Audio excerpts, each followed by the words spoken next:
Looks as though you've tasted the white man's lead. It's only paintballs. I've had many brothers and sisters meet the same fate in my time. Are you Crazy Horse or sitting? No. I'm not one of those awesome guys. No, I'm more of your unknown warrior. Yeah. You know my name? William Knifeman. I was at the Battle of Little Bighorn. That's right.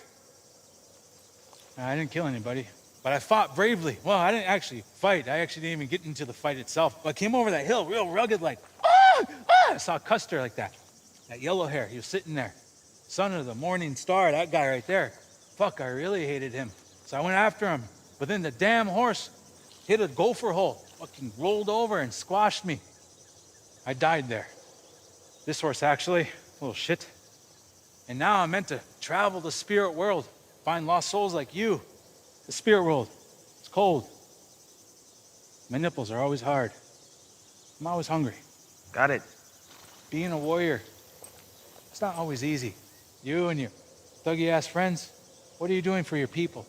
It's easy to be bad. But it's hard to be a warrior with dignity. Remember that. In my time, we gave everything. We died for our people. We died for our land. What are you gonna do? What are you gonna fight for? I'm just fucking with you. But for real though, listen to what I said. Marinate on that. Oh. Let's go. Ha! No! Fuck. Hey, what is up, y'all? That was a clip from Reservation Dogs. It is a funny show. Y'all should definitely check it out. And Dallas Goldtooth, that dude is hilarious.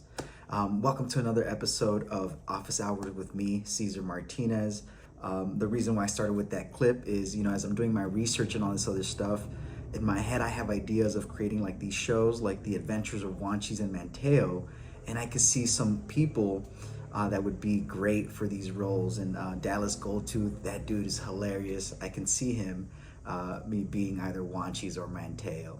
Just throwing it out there, just throwing it into the universe and see if it happens. That's what this episode is all about, episode 2. It's about Wanchese Manteo and the drama that comes with the first colony or the lost colony of 1585. Before I turn it over to and teach you about Manteo and Wanchese, I first want to tell you the drama. I got to tell you the drama first so you can understand, because Wanchese and Manteo, they wouldn't have known this drama either. This is made like for a TV show or something. Like, I kid you not, rated M for mature. There's a lot of things in here. Let's turn it over to myself with Spill the Beans. Check it out. El doctor me dijo un día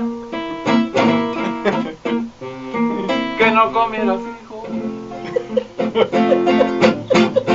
Y si acaso lo comía,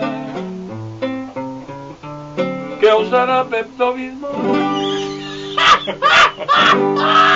Alright, what is up, y'all? Welcome to this section of Spill the Beans, while I literally eat rice and beans and some cheese. So check this out. In this segment of Spill the Beans, I gotta tell you all the backstory, the drama between Queen Elizabeth, Walter Raleigh, all the explorers, and all that, so you can understand what's happening in this time period.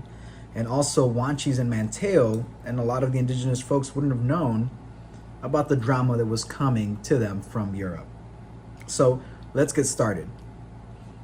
Yo mismo le recomiendo.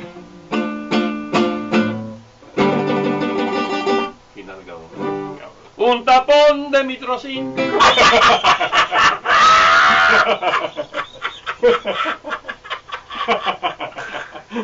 Let's check out this document right here. This document says it, paraphrase it, it states the plot that all these men were in cahoots, to become rich, self-entitlement, and long-term down the road become sovereign. The other thing is that the document, the charter that Queen Elizabeth gave to Walter Raleigh, left it open for that.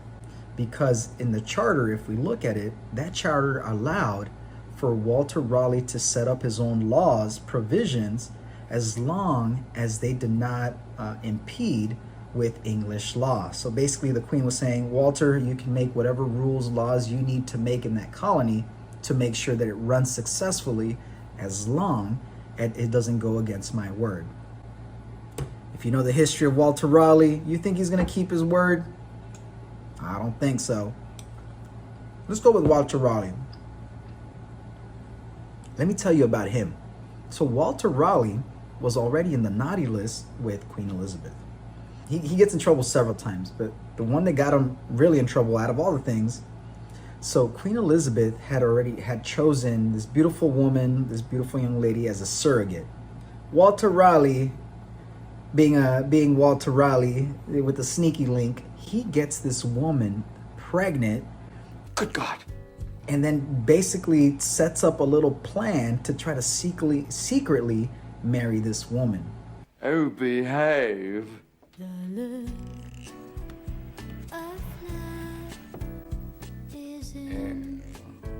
The only reason why he didn't get beheaded yet, Walter Raleigh was basically one of her top people, was essential if she wanted to use him to defeat the Spanish. Research, primary resources, and all this other stuff suggests that she was angry because of what he did. And the other stipulation is that maybe she was angry because she might have had a thing for Walter Raleigh. Throwing it out there, I'll leave it up to you to decide. I'm pointing this out because you can see if Walter Raleigh went through all this trouble to try to marry this woman and create this plan behind the Queen's back, again, actions. What you think that he really wouldn't do, what comes down later on the road, right? So Queen Elizabeth finds out this plot. She is very angry, right? She's very angry at this dude. But so yeah, he doesn't get decapitated. 15 years in prison for getting a girl pregnant. Damn, Walter, that must have been some good. Tortas, tacos, burritos. Do you love food? Check out Patricia's Market over on 601 Sherman Avenue. They have a good selection of food and meats and Latino products. Check out Patricia's Market and support your local Latino businesses. Walter Raleigh, though, at the same time, he's got friends, right? You know, tell me who your friends are and I'll tell you who you are. Is that how the saying goes? Something like that? Well, Walter Raleigh knew Amadas and knew Barlow. Why? All of them come back to him, his estate, his journeys. You know, Walter Raleigh was very rich. You could say he was like a celebrity at that time, and people knew him. People owed him money. He acquired land in various ways. So he's got these guys. These guys, Amada and Barlow, the reason why they're important in this story, they also have something they want from this trip. These folks, they originally had plans. They wanted to create their own colony as well, but it failed. The reason why it failed is because the Spanish had attacked and sabotaged their colony. And in a way, the way that I see it, and in the accounts, is that this was their way of getting back at the Spanish. Feeling the effects of masculinity right now. I feel the testosterone. I want to go to war. I want a lightsaber. I'm a man. So by coercing Walter Raleigh and getting him to like, hey, let's come up with this petition. Let's ask the Queen for a charter so that we can scheme and attack the Spanish ship, take their loot, and at the same time, we're establishing the colonies. If you were waiting for the opportune moment, that was it. Gentlemen, of all these assholes, all these fools, when they get here and their actions, specifically the pilot of the ship, Fernandez, who was Portuguese, he was given permission because he was specifically only attacking French and Spanish ships. So Queen Elizabeth, you know, England was like, you know, that's fine. You could keep pirating, keep doing what you're doing since you're not attacking the English. He's important in this story, Fernando, because as John White writes, you are without doubt the worst pirate I've ever heard of. But you have heard of me. in his accounts, this dude was just crazy. Like, this dude did not obey the law. He was a criminal. There's accounts that he would go off into his own he would do things, he would treat the indigenous people in a certain way, view things, and not only just the indigenous people, he also treated the settlers, the colonizers, he treated them badly as well. John White writes in the accounts that, when they were traveling in the ship, that he purposely led them and placed them in Roanoke Island, in the Roanoke, and left, and he claimed that it was the weather, that it was the hurricane, and that's why, he didn't want to get caught, which is, according to John White, was a lot of BS. John White was sent back to England to try to get more supplies, and then he came back 3 years later to find the missing colony. So John White comes back and he doesn't find, his people. And all he finds, along with the folks that he was with, he finds in a tree, or carved in this trunk, the 3 letters CRO, and he also encounters the word Croatan. So the accounts go on to say that he wanted to go inland and meet the Croatan. The pilot of the ship refused to take him, and instead people argue that he was misleading them and taking them actually further away south.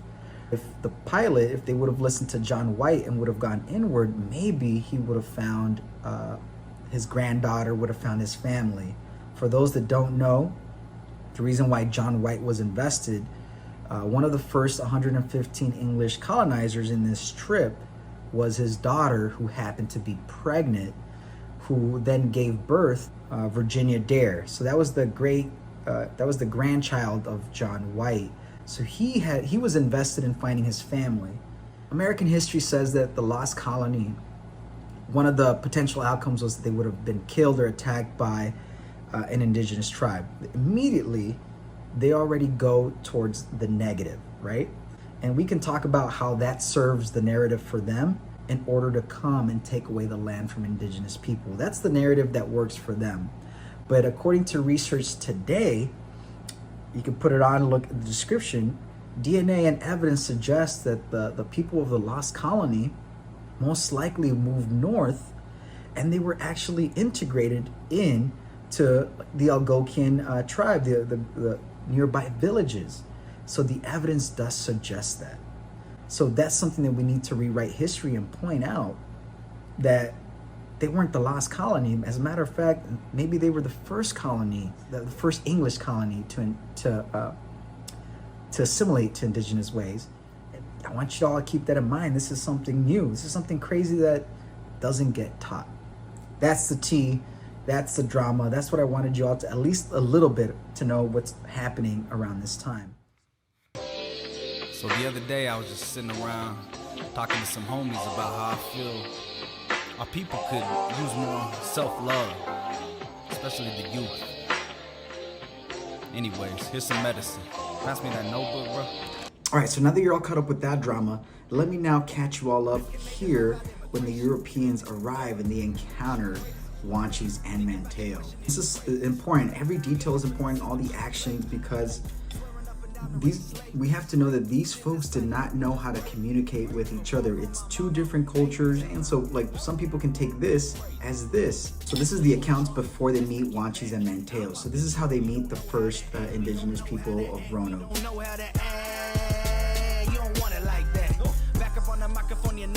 Native. I do it for the people, so no matter what they saying, G, no matter what they playing, B, no matter what we facing, we make it, we take it, remake it, then lace it. Our eyes are so ancient, hair is so long, skin is so... Let me describe the land. The way that they describe the land is that they knew they were close to land because of the smell.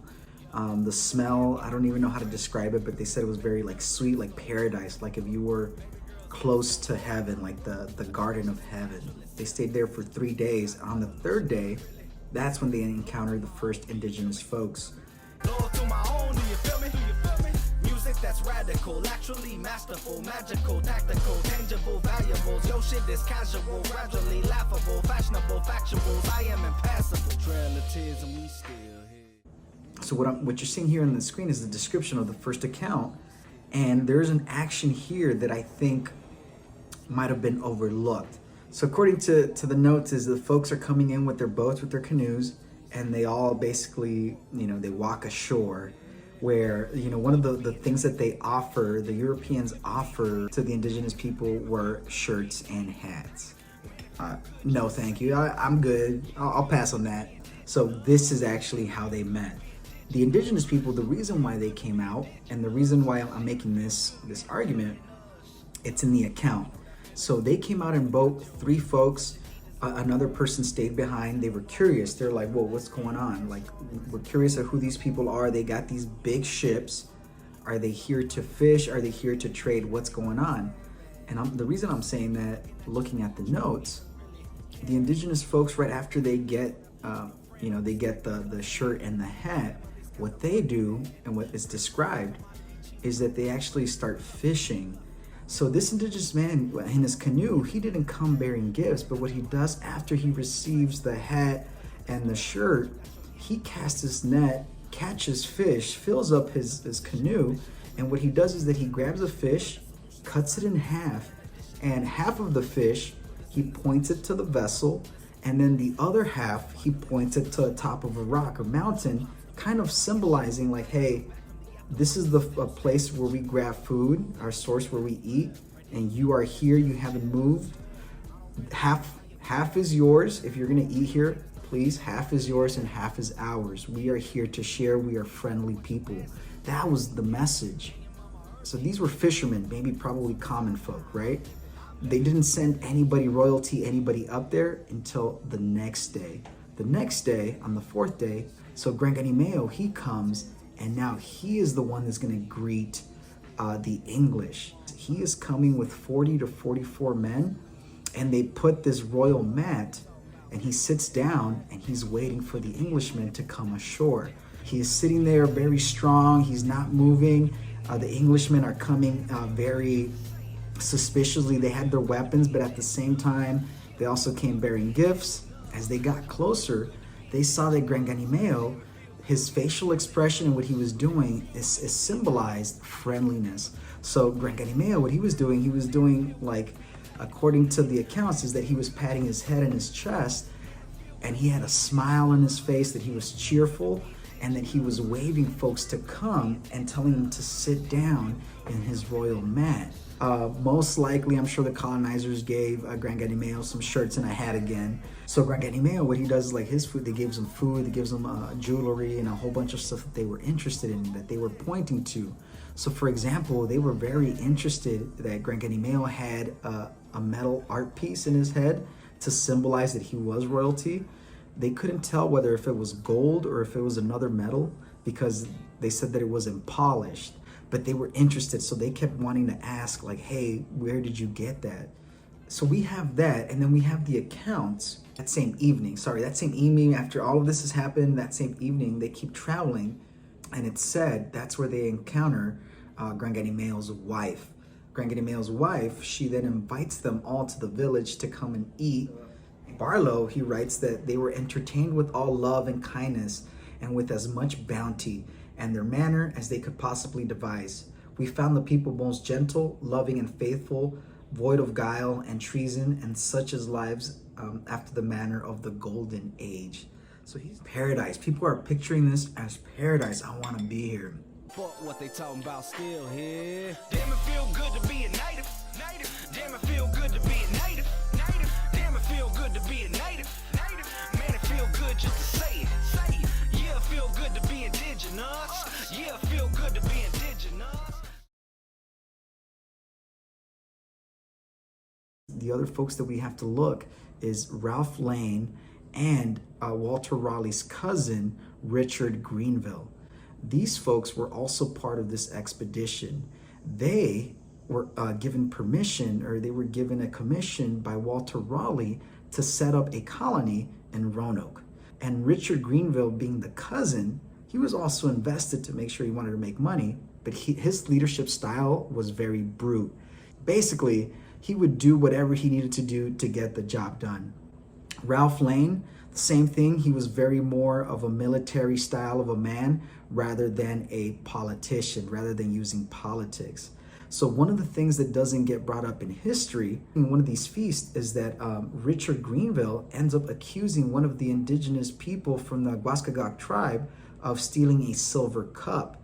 And Richard Greenville, in retaliation, ends up looting and burning down their village and killing innocent people.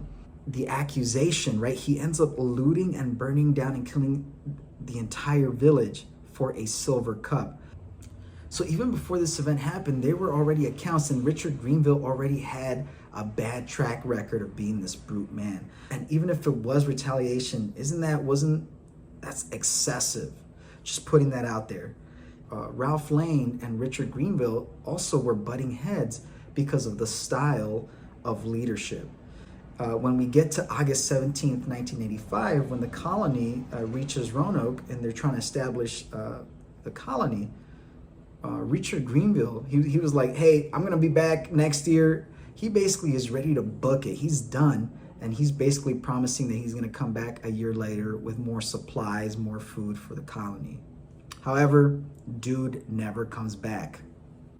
Not surprised, right? Something that they leave behind, that they left out of the writings for whatever reason, is how they were able to coerce Wanchese and Manteo to leave. This is when they encounter Wanchese and Manteo, and they brought them back on their ships as interpreters back to England.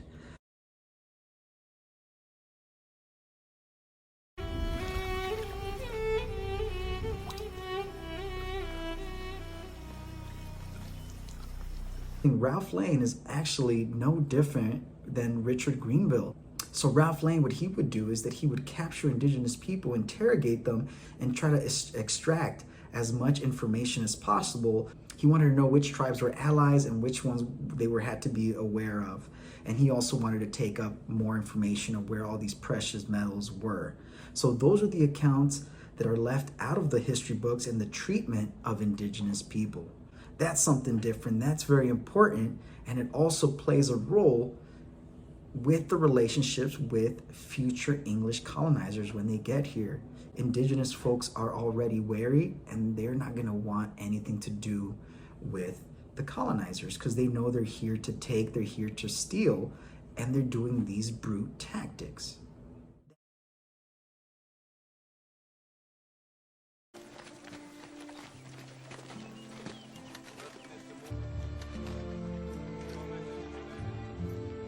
This is where they meet Manteo, and then they describe Manteo as a chief or as a leader, somebody very prominent in society.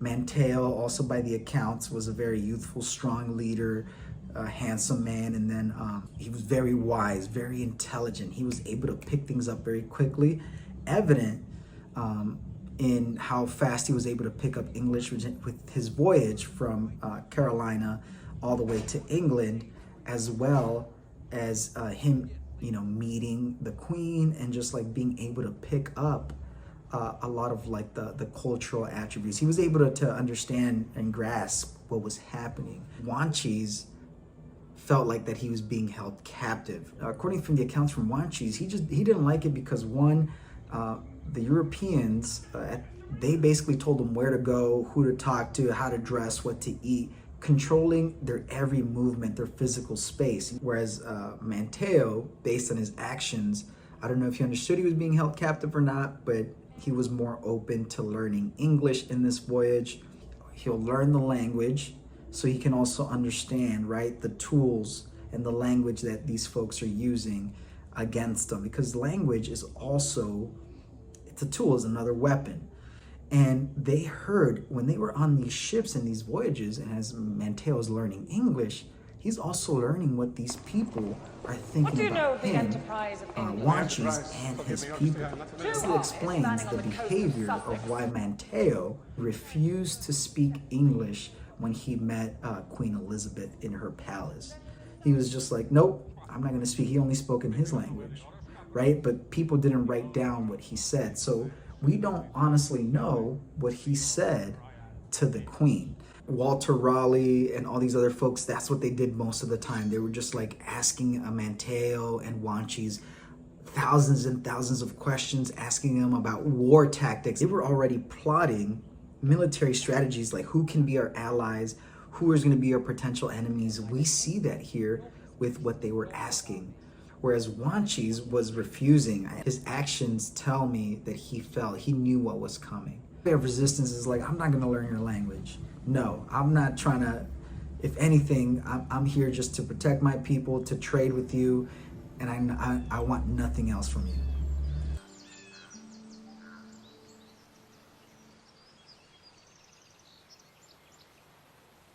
Tuga shila oshimalayo.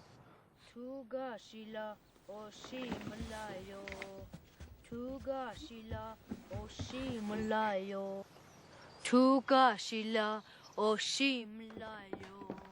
Tuga shila oshimalayo. Tuga shila oshimalayo.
So I gave you all this information, and hopefully I'm gonna now wrap it all up and see how all of these folks are tied together. So Wanchese and Manteo, they're off in Europe and they don't come back 3 years later back to the lost colony. Within that time, we can already see that the Europeans are causing havoc, and they're already basically deteriorating the relationship they're having with indigenous folks. Within those 3 years, we have the lost colony disappear, but now with evidence, as it suggests, that they actually were not lost, but instead they integrated with the local or the nearby indigenous tribes. There's evidence to suggest that Manteo is Jack Straw. You know, their background there is very similar to suggest that they're both one and the same. This is important to know because it lets us know what happened to Manteo after he came back from Europe. And that lets us know that he continued trading, that he continued on in that leadership role, and he played a key role in further trades and in actually further interactions with the English. So that's a little bit about Manteo, aka Jack Straw. To tie that connection with the lost colony, so Virginia Dare, the granddaughter of White, John White, there's a myth, there's a story out there of the white doe. And there's a story that as she was getting older, that, you know, she was very beautiful and they were trying to find suitors. And, you know, people, they're like, oh man, she's cute, I'm trying to take my shot. There was two indigenous men who wanted to ask her hand in marriage. Virginia Dare, apparently she said no to one and she really loved the other one.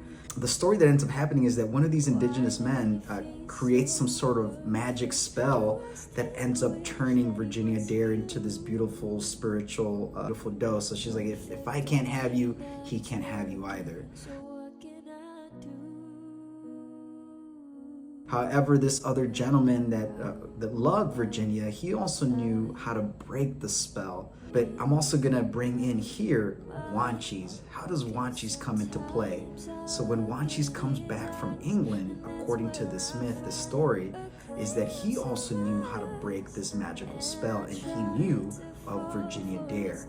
Wanchese, in order to get back at the Europeans for the things that they did to him in Europe and to his people and what they had done, according to the story, both of these guys, they actually find Virginia Dare, the spirit doe, they find it drinking water out of this creek. And I'm telling you, it's a movie, it should be made into something. But these two guys at the same time, they draw their bow and arrow and they shoot, and they both strike Virginia Dare, the spirit doe, in the heart at the same time, both killing and breaking the spell at the same time. According to the myth, Wanchese felt so bad after that he took off running and never to be heard of again. So there's a lot of stories to tell and revisit in our next episode. So come back for our next episode as we go into more drama and eventually leads to the beheading of 2 people. So I'm gonna leave you off with this video from the University of Minnesota Extension that I love, that it gives you a better explanation of cultural trauma, cultural resilience, and cultural healing. Hope you all like this episode, and I will see you next time. What matters in life is not what happens to you, but what you remember and how you remember it. My dad said when they were growing up, they said, we used to play cowboys and Indians. And he started telling me this story. And we used to fight over, nobody wanted to be the Indian. And he said, I didn't think about that. We'd all play, and I'd always suck it up, and I'd be the Indian. But how ironic is it for a bunch of Indian children to be playing cowboys and Indians, and nobody wants to be the Indian? The introduction of a destruction of culture and loss of what is good. And I asked my dad, well, why didn't anybody want to be the Indian? And I thought I knew the answer. He said, because everybody knows the Indian dies. And that already in his generation, as strong as he was, he received a message as a young child. I received the same message, that it was not good to be Indian.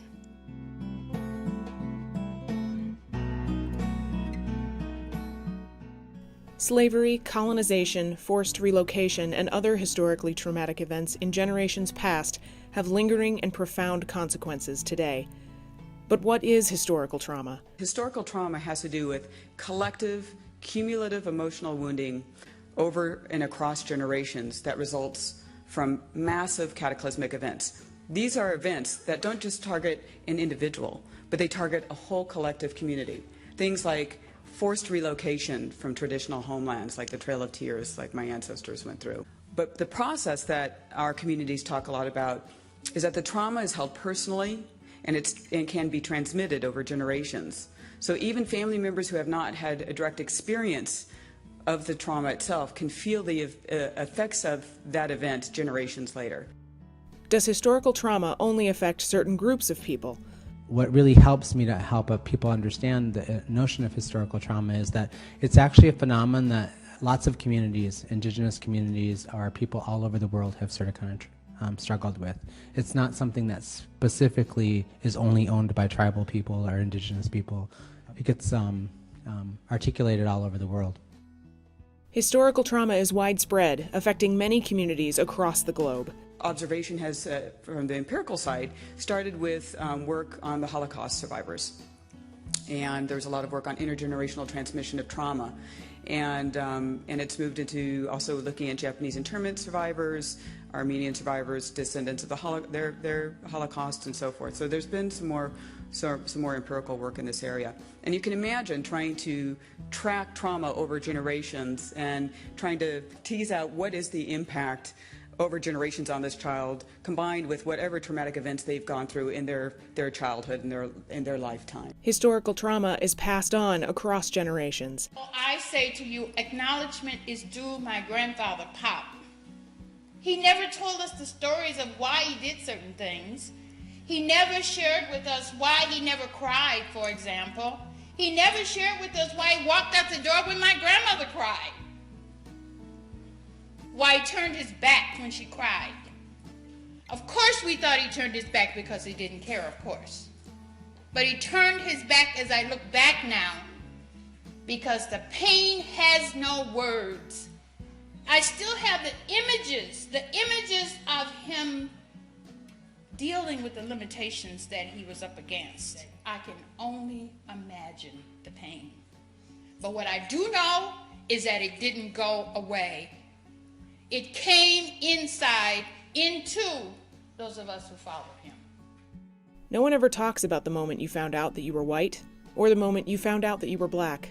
That's a profound revelation. The minute you find that out, something happens.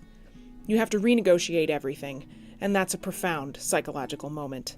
I saw a water fountain that said white in color. My family was 7 kids by then. We drank a lot of Kool-Aid. So colored water, that was in my cognitive schema. So I go toward this colored water fountain. And while I'm there, just before I get there, there's a little white girl who saw that same colored water fountain, and she was just about to turn the sprocket when her mother came and grabbed her by the arm. And she said, "You cannot drink from that colored water fountain." And she said, "But I want the colored water! I want the colored water! Oh, I want the colored water!" So I knew it must be good. So I run to the colored water fountain, looking for my mom, making sure she won't stop me from drinking. And I turned the water fountain, and it was clear, just like at home. That day, that trauma, I remember to this moment. For African American communities, historical identity and understanding is inextricably tied to the reality of enslavement.